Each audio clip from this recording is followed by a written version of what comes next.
Hello, my name is Mardi Winder-Adams, and I am introducing an author and an experienced clinical psychologist who has just written a book that I think everybody needs to read. So I want to introduce you to Dr. Robin Buckley. As I said, she has a PhD in clinical psychology with specialized training in cognitive behavioral methods and executive coaching, which has kind of combined to create this really unique book. Welcome, Dr. Robin. Marty, thank you so much. And I want you to give us the title of your brand new book, which is launching September 18th. Yeah, the title of the book is Marriage Incorporated, The Boardroom Blueprint to a Lasting Love.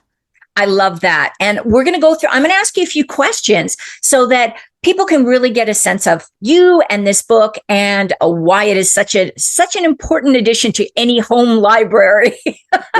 So, Robin, what inspired you to write Marriage Incorporated, and what is the gap that you are hoping to fill that's not really being addressed in other marriage books out there? It's a great question. So the inspiration was my clients. I worked with a lot of high-performing executives, a lot of female high-performing executives, and inevitably they'd bring up their relationships. And it was amazing to me that when they would bring up their committed relationships, they couldn't generalize the skills they did so well in their professional life into their personal life. And whether it's conflict resolution, whether it's creating a mission statement, whether it's delineation of roles, all of those are valuable in our personal committed relationships. And so the gap that I saw was that there's lots of approaches that focus on couples therapy, and there's lots of approaches that look at coaching, but having a framework that is already established, already proven within the business world, and being able to move it into our relationships. And you don't need a master's degree in business to understand this. These are simple principles that work so well. And that's what I love, because I have talked to you about your book, and I think it's fantastic that you do break it down into language that's understood by people who have worked in corporate environments. It makes perfect sense, and it's just so logical. Yeah. Your book approaches relationships with a strategy similar to boardroom planning, as we've just been talking about. Why do you think that is such an effective approach? Well, I'm a big advocate. I like data, and I like to approach situations with facts and information. And what we know from business is that there are certain things that do work. They work effectively when implemented and with a consistency. So when we look at things like why businesses have mission statements, why businesses delineate roles, why businesses use KPIs to evaluate progress, we know these work. So again, why wouldn't we apply it to our relationships? Now, we most of the time don't, because we are taught throughout our life through rom-coms, Disney, Hallmark, whoever, society in general, that relationships are just supposed to be a flow, and we're just supposed to, hope and wish and pray that they're going to work out. And I'm not an advocate of that, because we plan everything else in our life, our careers, our retirement, our vacations, our workouts. So why would relationships, such an important part of our life, be any different? But a lot of people approach it with a wing it kind of attitude, and that's not going to get us to the success we really want in our relationships. What you said just hit me again this is probably the third time I've heard it, but it just really struck me that we really do have a distorted view of what a relationship is supposed to be. Like, we're just supposed to be in love and everything is supposed to work out. And Right. if you bring like a plan into your relationship, somehow you're reducing the romance. Yeah. And I know that's not what you believe. Can you talk a little bit on that? Yeah, I think it's the exact opposite. That when we have a plan, when we've covered the logistics, when we have processes in place for communication or managing schedules or whatever it might be, the love, the romance, the spontaneity, the sexual attraction, they all have so much more room to blossom and to expand, because they're not bogged down by the things that can be really cumbersome or heavy in a relationship, because we take care of those. We have spaces and we have protocols for how to take care of it. So it's not taking away any of those bells and whistles. It's actually allowing more space and more opportunity for those bells and whistles to truly be at their very like most extreme, most wonderful, and to have their own space. Yeah, and I'm guessing that the structure allows perhaps conversations to naturally evolve, that if you're just dealing with just trying to stay in the romance mode, you'd be like, "Oh, I don't want to bring that up. Right. That's not going to help this." Right.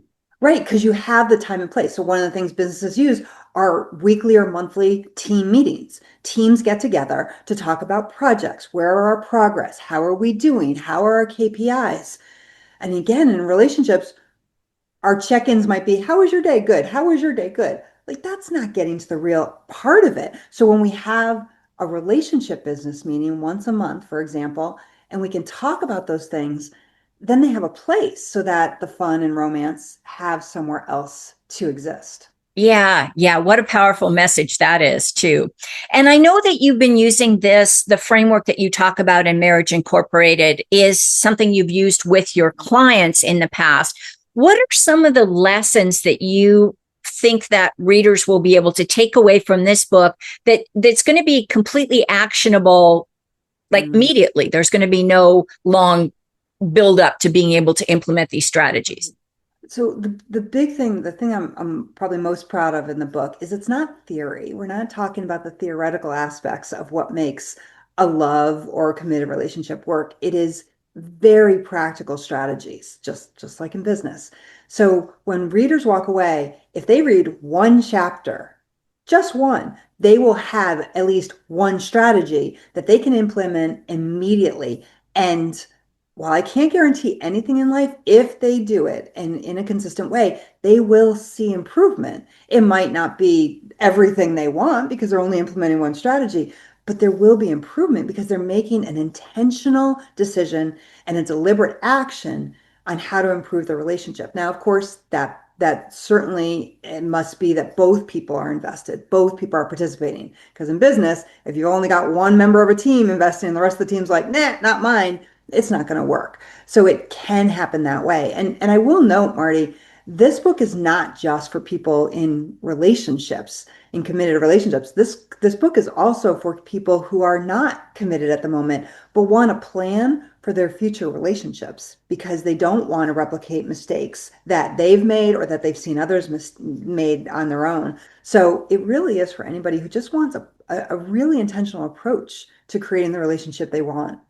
Oh, I love that. And I think, again, every time I listen, I'm hearing something new. And I'm thinking of a lot of, because being a divorce coach, a lot of my clients are coming out of first marriages where they did marry young, or they married just with this idea of the Disney princess, everything we're going to live, or the Disney prince, we're going to live in this beautiful castle and everything's going to be magical. And maybe communication was at the core. I really believe communication, or a breakdown of communication, is at the core of most breakups at some level. And so I think having a structured approach just makes good sense. Yeah. And in addition to your clients' work, working with your clients in this, I'm sure that you kind of pulled in from your own experiences, both successes and perhaps not successes, that have helped you kind of in guiding how this book should be approached. Yeah, the irony of me writing a book about making marriage or committed relationship work is that I'm divorced twice, which we've talked about, Marty. And it does make me laugh still because, and I've had that challenge on social media when people are like, why would we listen to you? You've been divorced. I'm like, absolutely.